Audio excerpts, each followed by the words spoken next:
নমস্কার বন্ধুরা, নিরামিষ দিনে এরকম পুঁইশাকের চচ্চড়ি গরম ভাতের সাথে দুর্দান্ত লাগবে খেতে। কড়াইয়ে 1 বাটি জল দিয়ে কেটে রাখা পুঁইশাকগুলো 1 চামচ নুন দিয়ে আমি হালকা করে ভাপিয়ে নেব। ভাপানো হয়ে গেলে ওই কড়াইয়ে বেশ কিছুটা পরিমাণ তেল দিয়ে একটা শুকনো লঙ্কা আর 1 চামচ পাঁচফোড়ন ফোড়ন দিয়ে দেবো।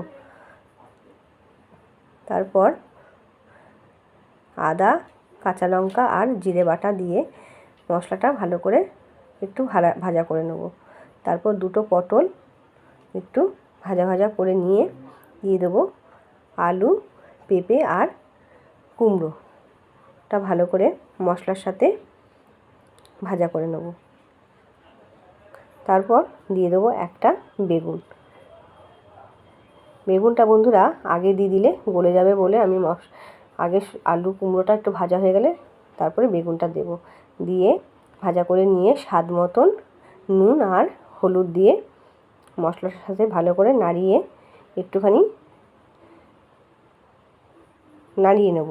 তারপর দিয়ে দেবো ভাপানো পুঁইশাকটা মশলার সাথে ভালো করে কষিয়ে নিয়ে